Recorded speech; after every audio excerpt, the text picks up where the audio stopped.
ñu fas yéene waxtaane beneen ponk Gabriel mooy lu xew ci diwaanu Xombol benn xale bu jigéen bu am lu toll ci fukki at ak juróom-ñett ne borom këram dafa am ak moom ànd ak moom benn guddi mujjee ko bàyyi comme une lâche loolee la ñu dégg nga fësal mën nga ñu dellu si waatal ci histoire bi ni mel. bon histoire bi moom xale bu jigéen bi waa ji bon daf ko takk bon ànd ak moom après fase ko bon lim ko fasewee moom nee na xale bi fekkul ci moom ndaw or xale bi nee na bi mu tëddeek moom ba pare dafa lem dray dem kër sëram bàyyi ko fa dugal ko ci taxi delloo ba ba këram ne papam delloo baal naa la xale bi bon man fësal bi c'est surtout en tant que femme parce que dafa am yenn yoo xamante ne ni boo bëggee nekk ci société di toroxalee noonu jigéen man personnellement day am retentissement ci man daf may métti. donc taxawaay boobu foog ñu fësal ko kooku il faut ñu fësal ko il faut ñu boole ko mais il faut ñu xeex ko bien vrai que jabaram la bien vrai que majeur na mais am na loo xamante ne yoon war na ci dox parce que escroquerie am na. diggante nit ak nit. mais bi ñu la joxee information bi est-ce que jot ngaa woo góor gi mu ko sekkal pour déglu ko wala. non man xam nga première fois papay xale bu jigéen bi moo ma woo. du yaayu xale bu jigéen bi papay xale bu jigéen bi moo ma woo. ni jaayam ki nga xam ne moo takk sëy bi et man am naa conviction mooy kilifa. kooku mën na ma pap maa ngi koy nuyu au passage kilifa gu la woo am lu ko naqari mag surtout góor. am lu ko naqari ñëw jooylu tur la ko yow.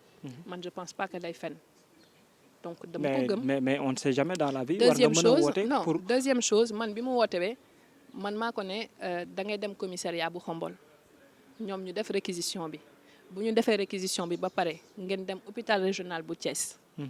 ñu defal leen un certificat médical mais réquisition bi def nañ ko commissaire bi def na ko xale bu jigéen bi dem na hôpital régional de Thiès certificat médical bi leeral na ne xale bu góor bi moom moo fen parce que li mu wax yegg na ci xale bi te li mu wax ne fekkewu ko ndaw loolu du dëgg parce que certificat médical bi contredire na xale bu góor bi te loolu yëpp man bi mu waxee papam mu dem ci yooyu. ñëwaat na indil ma kayit yi donc li ma wax man dama ko teg ci ay kayit yu leer du ma dof lu di wax nee ne rek dans le vide. dans tout ça mosoo échanger ak nga xam ne moo di l'homme pour essayer de savoir. mais man je n'échange pas avec des imbéciles comme ça yàlla tere xalaatuma ko. qui est l'imbécile? ah mais le gars c'est un imbécile pour ne pas dire autre chose hein.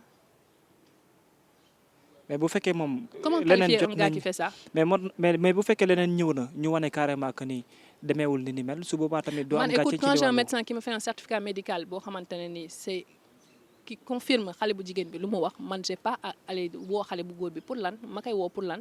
mais su fekkee demeewul comme yow ni ñu la ko expliqué nag. mais écoute demee na ni ma expliqué man noonu la demee parce que man balaa ma koy wax publiquement dañu ko yóbbu commissariat jógee commissariat moom xale bu góor bi ñu woo ko demul mu wëlbatiku jël ay nit ñiy woo famille yu xale bu jigéen bi di leen xoxotal di leen menacer. ah bon. et ça j'en suis témoin donc am na loo xamante ni tamit bu fekkee ragalul li mu wax il a pas besoin di menacer di yónnee benn njaay bu mu naan kooku mooy conseiller juridique am. un conseiller juridique il appelle pas les gens pour les menacer ñooñu dañu nekk ay nit yu modeste donc doo leen woo di leen menacer. ci benn côté également jot na wax ne c'est-à-dire ce sont des politiciens ñoo la ngemb nga téye rek di wax te li ngay wax dara leerul la ci. man dañ ma ngemb kam ma ngemb moom nee na. parce que nee na ay les gros bonnets ñoo nekk sa ginnaaw. parce que mais affaire moom ay gros bonnet bu nekkoon sama ginnaaw moom dee na yàgg na ndax man mi sax xajuma ci moom asuma laa gros bonnet yi man mi rek xajuma ci moom. kenn ngemb ma daam ñu la ngemb wala. non mais attends man c'est pas une politique man waa ji xaw ma ko sax je le connais pas et puis sincèrement xoolal il est pas aussi important pour que nit ñi di complot kawam quoi nañu bàyyi fii ku fi def sa tooxi doona taxaw fee ne dañ laa complot il faut arrêter ça hein. da ngay def sa tooxi doona tëddee doomu jàmbur taxaw fee naan waaw dafa am ñu ko ngemb dañ maa complot kenn complot ko kenn complot ko moo ko def ñu fekk ko. et tu es persuadé que ni lépp lu ñu la wax ci mbir mi du def maa woo citation directe le 16 décembre. waaw boobu dinañ ci ñëw. dinaa ko dem wuyu ji dina leer ba Sénégalais yëpp jot ci dina leer. alors lu ñëwal wàllum citation directe boobu la mu defal la lan nga ciy xaarandi. non man xaaruma ci dara c'est-à-dire que man j'ai des documents clairs. qui justifient li ma bind yëpp ci ay kayit laa ko teg. donc tu es persuadé que ni quel que soit alpha di nga am résultat bu positif. ah man de maa ngi koy xaar parce que bu boobaa dinaa ko wuyu ji mais xale bu jigéen bi dina wuy ñëw ànd ak man wuyu ji ko te bu boobaa papay xale bu jigéen bi dina ñëw ànd ak man wuyu ji ko. ñu dem jàkkaarloo non xam nga man li ma wax déjà quand tu as une plainte qui confirme li nga wax. Deuxième chose, tu as un certificat médical qui confirme un acte sexuel un acte d'abus sexuel defe naa ne certificat médical bi dama la ñaan nga bañ ko siiwal mais yow jot nga ci. Donc sincèrement nañu ci dem rek woo na pël ci guuxum soow de dinaa ko wuyu de ba ñëpp xam ne wuyu naa ko te man duma fa dem naan ko complot la ñàkk jom rek nga def li ngay def summi sa tubéy def li ngay def ba pare taxaw fee naan dañ maa complot loolu du ñàkk jom. góor yi ci dëkk bi dañoo bëri te ñàkk jom dañuy ubbi seen tubéy def li ñuy def ba pare taxaw fee naan dam ñàkk complot ku ko complot moom dafa jar lan la am ba nit ñi di ko complot mooy kan ba nit ñi di ko complot ñàkkul jom. waxal rek non mais est-ce que duy baax parfois Gaby ngay sàmm tuuti kàddu bi ci ni nga koy waxee. non mais attends bu ñu sàmmul jëf ji ñoom dañu nekk si dëkk bi di fi def loo xamante ne ni sàmm ñu jëf ji léegi ngeen bëgg ñun ñu sàmm kàddu gi pour lan. attends on humilie des femmes dañuy jël ay doomu jàmbur di leen violer loolu sàmmuñu ko donc ñun ñoo war a sàmm kàddu gi. mais dina baax tuuti parce que ñi lay déglu léeg-léeg. non mais il faut arrêter avec ñi lay déglu ñi may déglu ñoo chaque jour ñu ne ñoom dañoo ñàkk jom góor yu ñàkk jom si dëkk bi dañoo bëri tëddee ay doomu jàmbur taxaw fee ne dañ maa complot léegi góor yu ñàkk jom la ban jigéen nga fi gis yoon woo ko mu taxaw naan dañ maa complot man chaque jour yoon woo ma mu wuyu ji leen te duma fa dem naan diw ma complot. c'est parce que moom mu ngi nekkoon éventuel candidat. il est candidat à rien du tout. moom candidat rien du tout man maay kan bay dem di peser ci investiture am. tu crois que man je suis parce que dem na sax ba ne pour sàmm dignité te wane ne moom aussi il n'est pas n'importe qui moo tax mu retiré. il n'est pas n'importe qui il est personne c'est un personnage de bas étage jarul dara man maa ko wax parce que quand on fait des choses comme il fait et on se comporte comme il se comporte jaroo dara. mais ci kanamu tribunal yaakaar nga ne di nga ci am dëgg ci kanamam. ma ne nañu ci dem rek. woo na ku koy wuyu.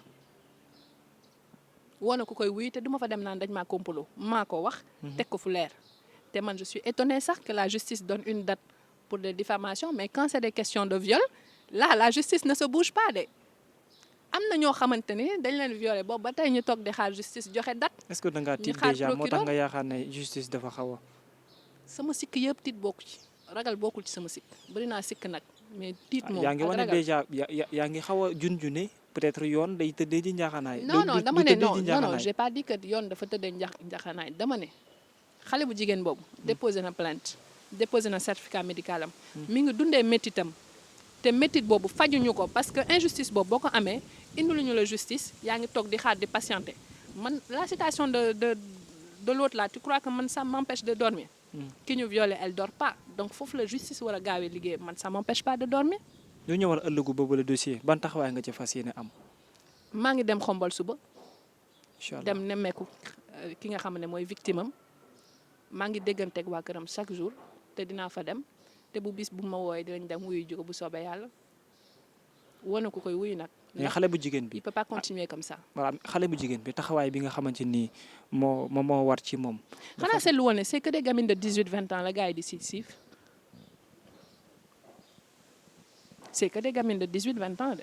ci ban état la nekk actuellement. détresse totale jàngiwul jàngeetul man xam naa ci dara la détresse des femmes dans ce pays dafa am lu tuuti lu ma ci xam bëriwul nag mais xam naa ci tuuti et même ça suffit pour nga révolter wu parce que yaa ngi naan ma da ngay kii kaddu gi da ngay.